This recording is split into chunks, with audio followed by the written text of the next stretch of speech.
안녕하세요. 미국 주식 성공 투자로 여행을 원 없이 다니고 싶어하는 욕망덩어리 미주국주 인간지표입니다. 아침에 일어나서 실적에 대한 네이버 카페 글을 보았는데 사실 엄밀히 말하면 두 기업 모두 나쁜 수준은 아니더라고요. 그나마 어닝쇼크 수준이 아닌 걸 다행으로 생각하면서 오늘의 영상 시작하겠습니다. SOXX ETF 기본 구성요소 중에 당연히 대장주는 엔비디아입니다.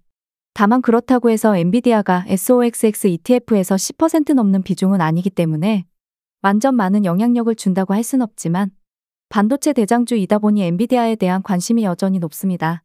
그래서 오랜만에 개별주에 대한 차트 분석을 먼저 해볼까 합니다. 엔비디아 주봉 모습이고요. 제 영상을 많이 보신 분들이라면 이제는 느낌이 파악 오셔야 합니다. 주봉 스토캐스틱 파동이 너무 좋지 못합니다. 여기서는 사실 들어가는 게 상당히 무서운 구간입니다.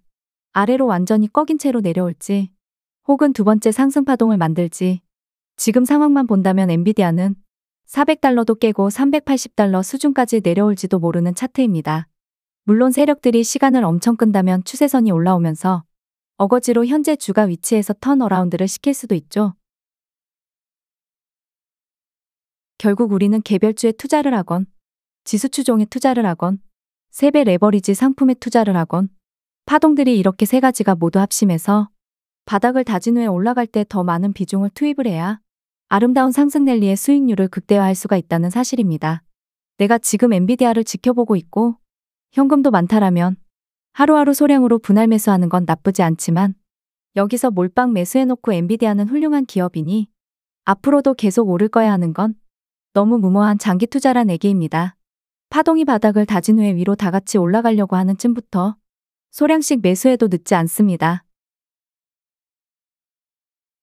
엔비디아 일봉을 보면 하늘색 단기 파동은 올라가고 있지만 두 번째 보라색 파동은 이제서야 바닥에서 다지고 있고 세 번째 파동은 더 바닥으로 갈지 중간쯤에서 유턴을 해서 올라갈지 고민에 빠져 있습니다. 여기서 뭔가 큰 장대 양봉이 나오면 아주 이쁘게 현재 파동 위치에서 턴을 할 수도 있을 텐데 엔비디아 실적은 아직 11월 21일로 알고 있기에 멀었고 뭐가 있을까 생각해 본다면 다음 주에 한국 시간으로 목요일에 있을 FOMC일지 감을 아직 못 잡고 있습니다. 결국 엔비디아 개별주 차트 분석이 중요한 게 아니라 주식을 임할 때 한 배수에 투자를 하건 세 배수에 투자를 하건 바닥을 충분히 다지고 나서 세 파동이 모두 올라갈 때 분할 매수를 해도 늦지 않다. 오히려 위험 리스크가 더 줄어들 수도 있다. SOXX ETF 주봉 모습입니다. 엔비디아와 별반 다르지 않습니다. 솔직히 말씀드리면 나스닥 차트와도 S&P 차트와도 다르지 않습니다. 이 말은 즉슨 현재 이러한 파동 모양은 지수추종 상품들은 거의 다 유사하다고 보시면 됩니다. 여기서 이제 경기 침체가 올 거야. 기업 실적이 망가질 거야. 결국 경제가 더 망가져서 기업 실적이 더 이상 좋아질 기미가 없다면 주봉 세 번째 파동은 아래로 쭉쭉 밀릴 것이고 그게 아니라면 이쯤에서 유턴해서 올라간다고 생각하시면 됩니다. 그럼에도 불구하고 세 번째 파동이 아직 바닥을 다지기 전이기 때문에 단기간에 폭발적인 상승 랠리는 힘들다라는 건 이번 주도 명심해야 합니다. SOX의 세배 레버리지 상품 일봉 차트 모습입니다. 만약에 이번에 세 번째 파동이 유턴을 해서 주가가 올라간다고 할지라도 제가 화살표로 표시해둔 부분에서는 무조건 분할 매도가 들어가야 합니다. 10월 24일 종가 기준으로는 20달러 정도 되지만 시간이 지날수록 위값은 당연히 바뀔 것이고 추후에라도 해당 값 부근에 도달하면 이제 바닥은 지났으니 더 쭉쭉 올라간다는 확신보다는 기계적으로 분할 매도로 현금 비중을 채워두는 게 세배 레버리지 스윙 투자의 기본 원칙이라고 봅니다. 이러한 원칙이 일봉에서만 적용되는 게 아닙니다. 시간봉으로 쪼개서 봐도 다 동일합니다. 스윙 투자 더욱 단타적으로 임하고 싶다면 시간봉으로 쪼개서 대응해봐도 좋습니다. 물론 이건 시간을 투자해야 하기 때문에 일반적인 직장인분들에게는 쉽지가 않아요. 물론 저도 당연히 어려운 부분입니다.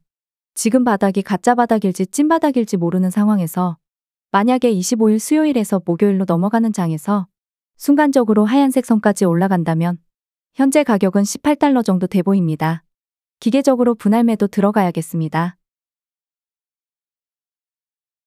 여기서 이제 두 번째 원칙이 발동을 하는데 보통 이런 경우에는 전저점을 훼손하지 않고 지지하면서 다시 추가 상승을 만드는 게 일반적이지만 만약에 전저점을 훼손한다면 손절이 나가야 합니다. 그건 상승 추세를 더 이어갈 생각이 없다는 거기 때문입니다. 하지만 주식이 이렇게 규칙대로만 풀이가 된다면 다들 부자가 되었겠죠. 일봉으로 보면 최근에 이 원칙이 틀렸습니다.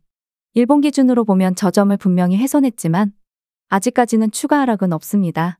그렇기 때문에 선택을 본인이 하는 거기 때문에 저점을 훼손할 때 남을 물량 손절을 하건 익절을 하건 했는데 바로 말아올리는 경우도 발생을 합니다.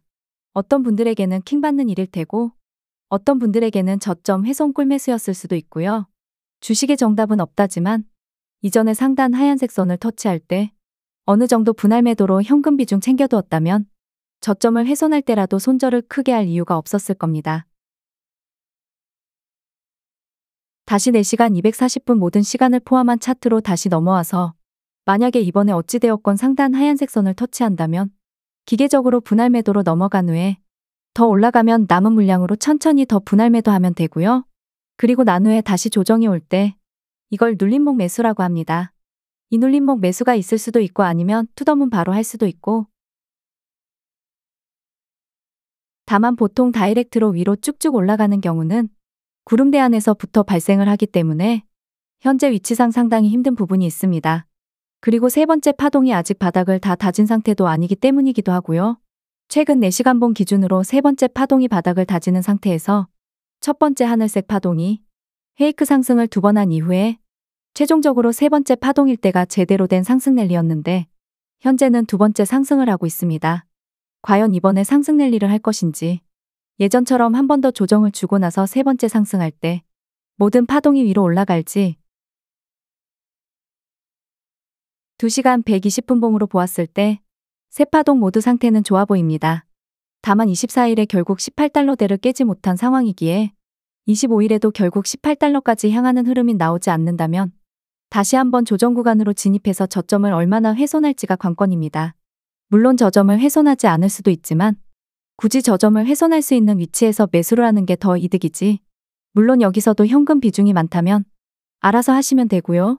현금 비중이 적지만 평단가가 그리 나쁘지 않는다라면 지금 위치에서 어설프게 매수하는 것보다는 이전 저점 15.84쯤을 깰 때 매수하는 게 더 효율적이지 않나라는 생각입니다. 지금 아마 주간거래장에서는 종가보다 하락 중이겠죠.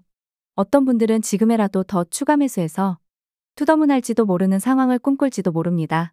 일명 포모스러운 느낌을 받을 때는 늘 경계하시고 천천히 인내심을 가지고 충분히 차트가 바닥임을 다 알려줄 때 바닥 부근이 아니더라도 좋은 위치에서 매수한다면 3배 레버리지 상품이라고 할지라도 너무 무서워할 필요 없다는 사실, 원칙 이런 거 없이 왠지 오늘 떡상할 것 같아서 지금 매수했다고 가정을 해봐요.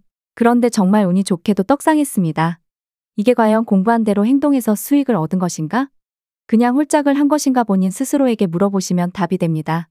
주식 하루 이틀 할 거 아니잖아요. 물론 주식이라는 게 어느 정도 운도 발생을 할 테지만 저는 운보다는 확률에 투자하는 거라고 보기 때문에 오늘 오를지도 혹은 내릴지도 모르는 홀짝의 투자는 하고 싶지 않습니다. 구독과 좋아요, 알람 설정은 무료입니다.